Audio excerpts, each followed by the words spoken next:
नमस्कार, welcome to let's read. जो हमने चैप्टर स्टार्ट किया था वो है फेडरलिज्म। और हमने पढ़ा था कि जो इंडिया है वो भी एक फेडरल कंट्री है।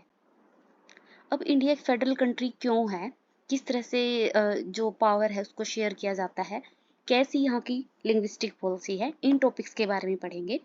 जिसमें से हम आज सिर्फ लो किन किन लिस्ट के ऊपर कौन बनाता है और किस तरह से सब्जेक्ट्स को डिवाइड किया जाता है, किस किस तरह की लिस्ट होती है लॉ बनाने के लिए, इनके बारे में रीड करेंगे। हमने ये भी पढ़ा था कि जो इंडिया है उसकी जो 28 स्टेट है, यूनियन टेरिटरीज है, उनके साथ सेंट्रल गवर्नमेंट पावर को शेयर करती है। और क्यों करती है? ताकि जो एडमिनिस्ट्रेशन है उसको अच्छी तरह से परफॉर्म किया जा सके, अच्छी तरह से एडमिनिस्ट्रेशन को चलाया जा सके। तो आज हम पढ़ते हैं कि how is India a federal country. India federation है क्यों, फेडरल कंट्री है क्यों?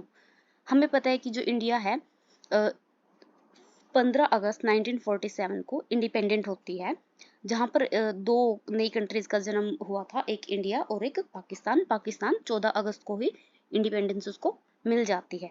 ओके, अब जो हमारा कॉन्स्टिट्यूशन है उसके अंदर नहीं लिखा हुआ कि जो इंडिया है एक फेडरेशन है, बल्कि उसके अंदर लिखा हुआ है कि इंडिया क्या है, एक यूनियन ऑफ स्टेट है, एक संघ है स्टेट्स का। ठीक है, लेकिन फिर भी जो हमारा हमारा जो प्रिंसिपल है, जिस तरह से हमारे इंडिया के अंदर काम काज होता है, रूल्स बनते हैं, पावर शेयर की जाती है, जो टैक्स कलेक्शन होती है, रिवेन्यू होता है, उसको कैसे कलेक्ट किया जाएगा, कैसे उसको यूज किया जाएगा, इन सभी चीजों से रिलेटेड जितने भी रूल है वो एक फेडरलिज्म की तरह ही है। ओके, तो सबसे पहले देखते हैं कि जो जुरिडिक्शन है वो किस तरह से डिस्ट्रीब्यूट की गई है। ओके, जो जुरिडिक्शन हमने पढ़ा था कि जो लीगल एरिया है अथॉरिटी का, उसको हम बोलते हैं जुरिस्डिक्शन। ठीक है, लेजिस्लेटिव पावर, लेजिस्लेचर क्या करती है, रूल्स बनाती है। तो ये भी वही है कि कौन कहाँ कहाँ तक रूल बना सकता है, किसके पास कितनी पावर है। दो हमारी जो गवर्नमेंट है, central level, state level. Okay, third हमारे यहाँ पे लेवल है लोकल लेवल, जिसे हम पंचायती राज भी कहते हैं। लेकिन पंचायती राज के पास इस तरह से लेजिस्लेचर पावर नहीं होती, ये सिर्फ होती है सेंटर के पास और स्टेट के पास। तो अब देखते हैं कि किस किस सब्जेक्ट के ऊपर कौन रूल बनाता है। ओके, हम सभी, ऐसा नहीं है कि हम सभी सब्जेक्ट्स पढ़ेंगे, क्योंकि इस तरह से तो ये जो सब्जेक्ट्स है काफी ज्यादा होते हैं। ओके, तो आज हम सिर्फ देखेंगे कि लिस्ट कौन कौन सी है, उनके कुछ एक एग्जांपल्स। तो मेनली 3 जो लिस्ट है वो कंटेन करता है कॉन्स्टिट्यूशन। फर्स्ट है यूनियन लिस्ट, सेकंड है स्टेट लिस्ट, और उसके बाद आती है कंकरेंट लिस्ट। जो सबसे पहले यूनियन लिस्ट है, इसका मतलब है इसके ऊपर जो लॉ है वो कौन बनाएगा, सिर्फ और सिर्फ सेंट्रल गवर्नमेंट ही बना सकती है। ओके, और वो पूरी कंट्री के अंदर इम्प्लीमेंट होगा, हर एक स्टेट के ऊपर वो लागू होगा। इसके अंदर कौन से सब्जेक्ट्स आते हैं, जैसे डिफेंस, ओके, फॉरेन अफेयर्स, जितने भी विदेश मंत्रालय से संबंधित जो चीजें होती है वहां पे डिसीजन कौन लेता है, सेंट्रल गवर्नमेंट लेती है। अगर किसी स्टेट के अंदर किसी और कंट्री को इन्वेस्ट करना है, या कोई भी एमओयू साइन करना है, मेमोरेंडम ऑफ अंडरस्टैंडिंग, कुछ भी चीजें करनी है, तो वो सेंट्रल गवर्नमेंट के थ्रू ही होती है। ऐसा नहीं होता कि कोई स्टेट गवर्नमेंट डायरेक्ट अपना कोई डिसीजन ले ले किसी मतलब किसी और देश के साथ कोई भी कामकाज करने के लिए। जो बैंकिंग सिस्टम है वो भी सेंट्रल गवर्नमेंट ही रन करती है। साथ में जो करेंसी है, प्रिंटिंग करना, वापस लेना, कोई लीगल टेंडर में है या नहीं करेंसी, इन सभी डिसीजन को कौन लेगा, सेंट्रल गवर्नमेंट लेती है। तो ये किसके अंदर आते हैं, हमारे यूनियन लिस्ट के अंदर आते हैं। ओके, उसके बाद आती है हमारी स्टेट लिस्ट। हम वर्ड से ही देख सकते हैं कि कैसी लिस्ट, जिसके ऊपर कौन रूल बनाएगा, स्टेट गवर्नमेंट्स रूल बनाएगी।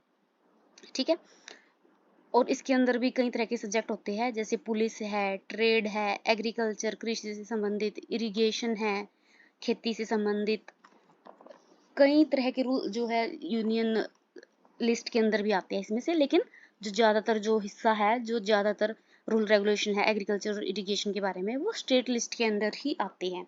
जो रिवर्स है, किस तरह से स्टेट अपनी जो रिवर है उसको किस तरह से मैनेज करेगा, ये भी स्टेट के अंदर आता है। लेकिन अगर वो इंटर स्टेट है तब वो और स्टेट के साथ मिलके काम करता है। ठीक है, ये लिस्ट क्यों बनाई गई है? क्योंकि अलग अलग जो स्टेट है उनकी नीड अलग अलग है, तो वो अपनी रिक्वायरमेंट के अकॉर्डिंग अपने रूल्स बना सके, इसके लिए यह लिस्ट बनाई गई है। कई बार अगर कई सारी स्टेट मिलकर चाहे कि किसी टॉपिक के ऊपर, किसी सब्जेक्ट के ऊपर सेंट्रल गवर्नमेंट रूल बनाते, तो ऐसा भी हो सकता है।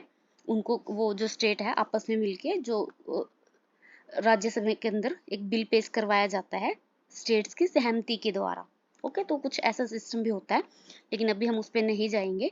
आप इतना ही याद रखना कि स्टेट लिस्ट क्या होती है और इसके अंदर कौन कौन से टॉपिक होते हैं।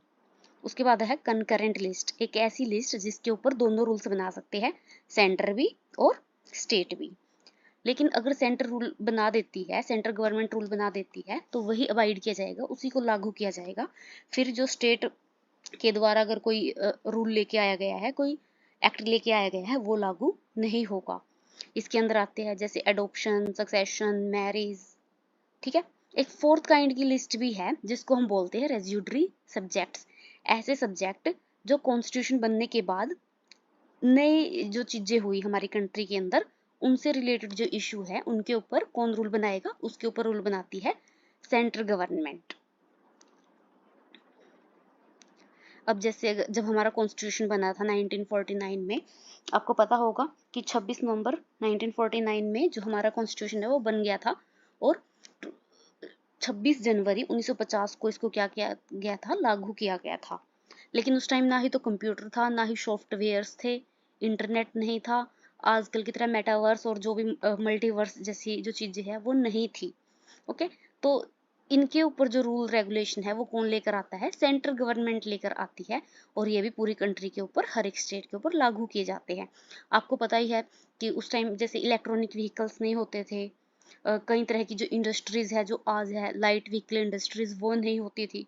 तो इसीलिए जो भी नए टॉपिक्स आते हैं उनको किसके अंदर रखा गया है, रेजिड्यूरी सब्जेक्ट्स के अंदर, कि जो सब्जेक्ट नए आए हैं, जो सब्जेक्ट नए नए बने हैं। तो ये थी हमारी 4 लिस्ट। 3 लिस्ट जो हमने कॉन्स्टिट्यूशन के टाइम बनाई थी, एक लिस्ट को छोड़ दिया गया था कि रेजिड्यूरी सब्जेक्ट जो नए सब्जेक्ट आएंगे उसको इसके अंदर डाल दिया जाएगा, और इसके ऊपर कौन रूल बनाएगा, सेंट्रल गवर्नमेंट रूल्स बनाएगी। उम्मीद है आपको ये समझ आया होगा। एक बार इसको अच्छी तरह से देखने के बाद आप अपने बुक से भी रीड कीजिएगा। Thank you.